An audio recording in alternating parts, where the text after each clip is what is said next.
What is going on, guys?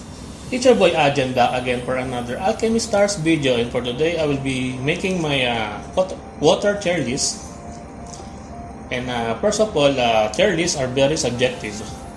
It is somewhat it varies from person to person, and I will just be giving you my own opinions, so take it with a grain of salt. So first of all, if you are following my channel, you will already know that I main a water team.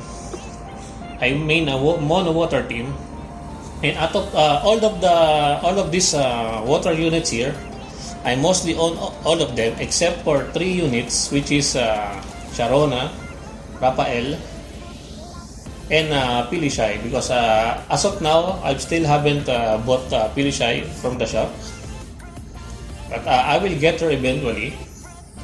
But for now, so let's start with the 3-star units, which is where is it? White Dwarf. White Dwarf is I will put him at C tier. Why? Because if you will see here in White Dwarf, he is a trap. Look at his legs. This is not the legs of a man. He is very feminine. He is a trap. Is what you call the trap. So what he can do is he is a support. His active skill aggroes the enemy. Same kind of like a taunt. I don't find this very useful in the game. That is why I put him in the B tier, C tier. And also he is a 3-star. That's why he cannot go up to the Ascension tree, and he has low stats. That is why I will put him at C tier. Next is Seleucid. I will put him at B tier. He has a very niche use. If you will see here, he's like what do you call this? He's like Black Panther, Wakanda forever. It's just the DPS, but the caveat for being a 3-star is that there is no cooldown. As you can see, only 1 round. After you use it this one, you can use it again in the next turn. That is what makes him a little bit niche, because most of us probably will our DPS will be either 5-star or 6-star DPS, but if you want some added bonus DPS unit in your team, a sub DPS, he can be a sub DPS, but I don't use him. That is why he's still at level 1. So I will put him at the B tier, since he has his uses. Next on the list will be Korgon. Korgon, I will put him at C tier. Why? So let us see Korgon here. Korgon is like a shark man. He is a support. Now, he is what he can do is that he can knocks the enemy's back. He can push the enemy in a radial shape, as you can see in the active skill description. And that's it. He can only push. But also take note that he can also break the rocks in the area, which is really niche, because but others can also break those rocks aside from him. So that's why I will be putting him at the B tier, and also C tier, and also he is a 3-star unit. That's why he has low stats, and FYI, stats in this game are very important also, because it determines the value of your health and attack values also. That is why I will put him at C tier. Next will be the 3-star healer. So yeah, I will put him at B tier, because in early game, she is really nice to have. Where is my Soya? Soya is really nice to have. I already Ascension 1 her. And she's really what do you call this? She's really, wait, is she a she or a she? So as you hear her attention. So she is a pretty much very easy to use, very easy to slot in if you don't have a high rarity healer, because the 5-star healer is Pilishay that you can only be bought by real money, and the 6-star healer is Raphael, which is a 6-star, which is hard to get. And I don't know if there is a 4-star healer, but yeah, because he is easy to fit. She is easy to fit in the team early on. So I will put him at B tier, and also she is free. You can get her in the tutorial. Now let's go on to the 4-star units. I think that's all the 3-star. Okay, now we will go to the 4-star units. Let's start with Jane. I think Jane is also at B star, because Jane is a detonator, which is a DPS. She kinda looks like a reverse trap, because I think she's flat, as you can see here. So what she can do, she deals 150% damage to the enemy with the lowest HP percentage. I don't think she's really that great, especially we have a lot of very good DPS. Especially you have Vice, a pre-unit that you can easily max. And also she is a 4-star, but she can also go to the Ascension tree. 4-star can go to Ascension tree, but 4-star has low stats. That is why I will be putting her in the B tier. Next up, we have Constantine. Where's Constantine? Constantine here. I will also put him at B. Same as like Jane, Constantine is a DPS, although Constantine is a sniper, which has a wide range than a detonator. She deals 300% damage, but only to one enemy within 3 surrounding blasters. So she is a single target DPS. He is a single target DPS, but he is a 4-star. So I will be putting him at the B tier. Next up on the 4-star list, we have Miss Blanc. I will also, I think Miss Blanc will fall to A tier, because she is a converter. Wait a minute, but there are a lot of converters in the water team, and they are really stuck in terms of water converters. But okay, I will put Miss Blanc in A tier, because she's also easy to max and she's free. You can get 1 copy of her from the just doing the story. She can convert the tiles. Where's Miss Blanc? And she kinda looks waifu. She converts 4 tiles with a cross shape, which is really nice. But the problem is it's only limited to 4 tiles around her. But she is still good. She's still a good converter. Next up, we have is Chloe. I will put Chloe in A tier, because Chloe is unique in her own skill, because Chloe can buff your units. She is a buffer. She's kinda look pretty, She's waifu. As you can see here, her active skill when cast, each blue tile on the battlefield grants all deployed members an attack bonus equal to 0.5% of Chloe's attack for 2 rounds. So she will buff the attack of everyone on your team for 2 rounds based on how many blue tiles when you activate her skills. So imagine after converting a lot of tiles, if you're going for a burst, she will definitely give your team a lot of boost when doing your burst, and the cooldown is only at 2. Maybe this will be a cooldown 1 only when you max breakthrough her. Let us see her breakthrough. If you max breakthrough her, it will only change the skill to preemptive, but it's still really nice. She can give you a buff very early at the start of the battle. That is why I put her in the 8 tier. Next up is Micheni. Micheni. Or how do I pronounce that one? Does not matter. So Micheni, let's take a look at Micheni. Micheni is also a converter, but it resets all tiles within the area of attack, meaning it can also reset the blue tiles because it says here it resets all tiles.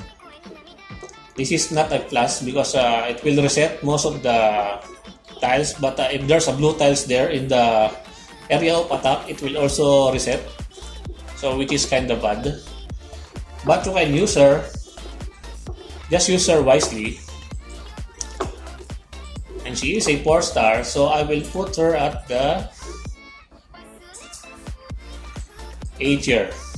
Because she is a converter, and you know guys that converters are very important in this game because converters really change the tide of the game, tide of the battle.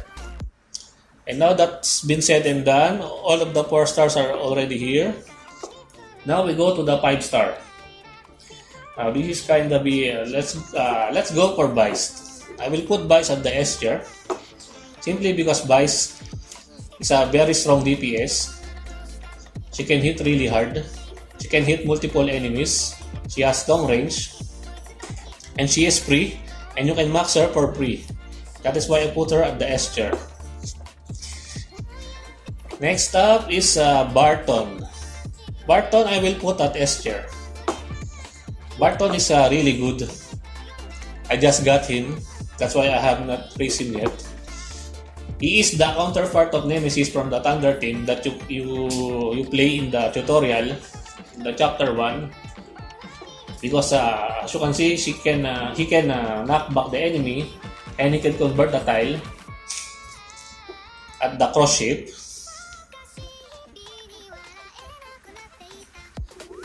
That is why I think Barton is really nice. Because units that have two different uses, two different attributes, what do you call this, two different skills in their active skills are really highly rated. Because he can do two different things in one skill, like pushing and then converting. That is why I put him at the S tier. Next up is Kleken. Kleken. I have Kleken here. He is the tentacle guy. The problem with Kleken is that he is competing with a lot of different tile converters in the mono water team. And that the caveat also is that he only converts green tiles into blue. That is why I'm putting him at the 8 tier, because there are a lot of converters that are much better than him. That is why Kleken will be at the 8 tier for me.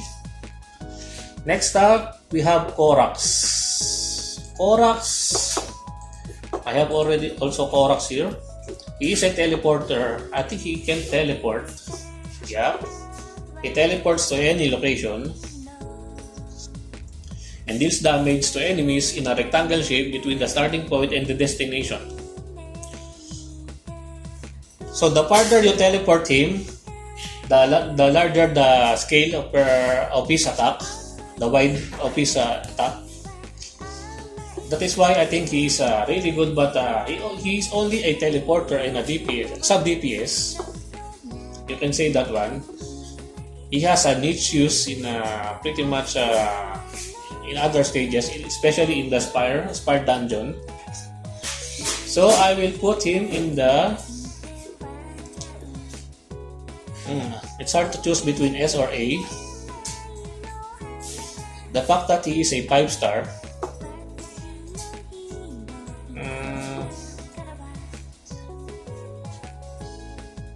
I'll put him at 8 tier for now, because No, I will put him at S tier. He is S tier because of the teleport and the wide range of the AoE attack that he can do. He can also be your sub DPS, which is really nice to boost your team's damage. So I will put him at the S tier. Next up is my boy Hydrad. Hydrad is SS tier. Take it with a grain of salt. I might be biased, but he is very unique in his own. He is the best combo enabler in the game. As you can see here, his active skill, when used, a Water Aurorian's chain combo will be triggered 2 times. In this round when you activate his active skill. But although for the second chain combo, the attack of all Water Aurorian is equal to 70% of Hydrad's attack. So it will scale into Hydrad's attack. But I think if you max breakthrough him, there will be there's no enhancement on that one, but it will only reduce the skill cooldown, which is pretty pog.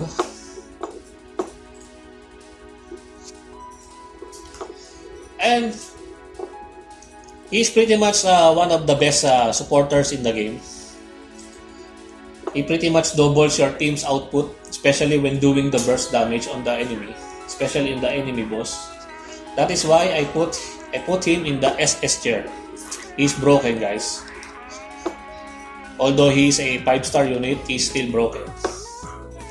Next up is the pay-to-win unit, Pilishai. I will put her in the S tier.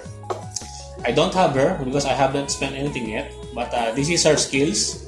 She can teleport and she can heal.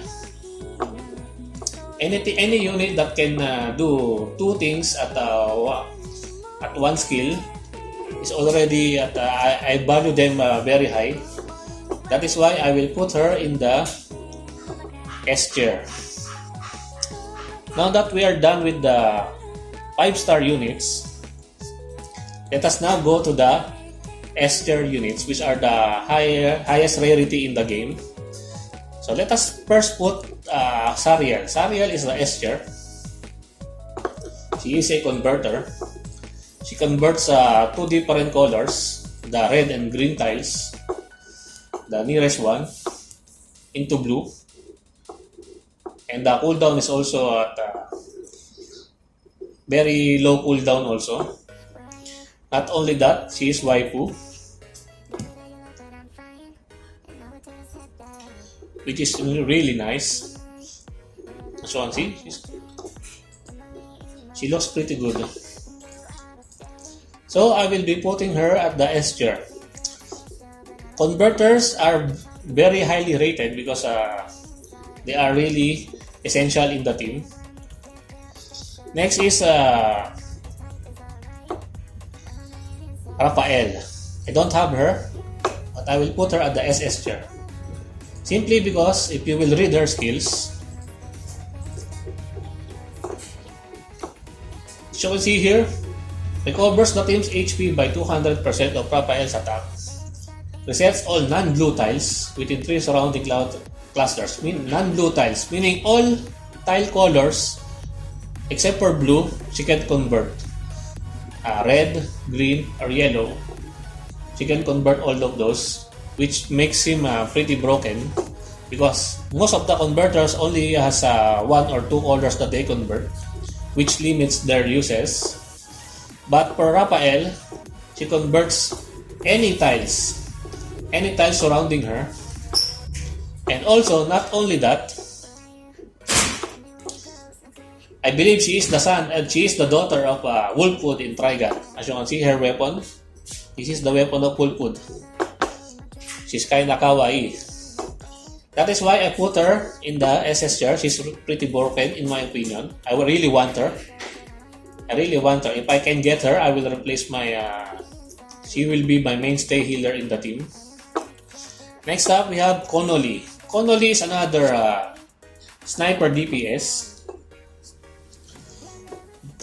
But Connolly is competing with Vice in terms of DPS power, DPS output. But Connolly has her uses. I put Connolly as my sub DPS because when there's a stage that you don't need a healer, I put a DPS. So what she can do, she deals 400 damage to enemies within 3 surrounding clusters. So within her area, she will deal 3 to 3 enemies. Unlike Vice deals a lot of damage depending on the blue tiles around her. But she is also pretty good. She's really nice. And also, if you activate her equipment skill, she can have a chance to pride the enemies, meaning those enemies will be despair in OPTC term. Despair, they will not attack. They will run away from you. This is what pride means. As you can see, pride 10, the enemy will run away for 1 round. So they will not attack you, which is really nice. Especially if you are, but I think that this one is not usable against boss. It is only against the mobs. And her AoE attack, the active skill is also pretty wide, but not as wide as Vice. But she is still a hard hitter DPS. That is why I will be putting her at the S tier. And she has the stats of a 6 star. Next up are the 2 most broken units in the game. Sharona. I will put Sharona in SS tier. I don't have her. I want her. I want to get her, but I still don't have her. So what she can do, this is Sharona. So she can teleport to a selected location. She deals 300% damage to 2 surrounding clusters and applies 2 stacks of Dragon Tooth Marks. So, based on just these skills, and look at her attack, this is, by the way, an A3 Sharona at level 5. I asked some people in Discord to give me a screenshot of her because I don't have her. Look at her attack, 2.7k. She is probably the best DPS in terms of water units. She is the best. She is the best. And she can teleport. And she has the stats of a 6 star, and she is really waifu. That's what matters most. That is why I put her in the SS tier. And lastly, best girl, Carlin, my girl, broken unit, SS tier. She can do a lot of different things. As you can see, my Carlin, she can convert, she can push back, and she can teleport anywhere in the field. That is why she is pretty broken. And she deals raw damage, and the range also is pretty nice. And also when she steps on water tiles, she gains an attack boost if you upgrade her equipment skill. I have not upgraded yet because it takes a lot of stamina to farm those materials to raise the equipment skills. But I will raise her. She's pretty pog. She's pretty broken. She's really waifu. As you can see, she looks really good. That is why I put her. She is the best SS tier in the game. So I will put it like this, and that's it. This is my water unit tier list. This is based purely on my personal opinion and based on my game experience with them, and just by looking at their skills. So take it with a grain of salt. I believe I'm missing someone. I forgot who is it. I think a 5 star or something. The one who is like a snowman or something. The one with coat. I forgot his... Noah. I believe her name is Noah. I don't have him. But please put in the comments that on what tier you will be putting Noah.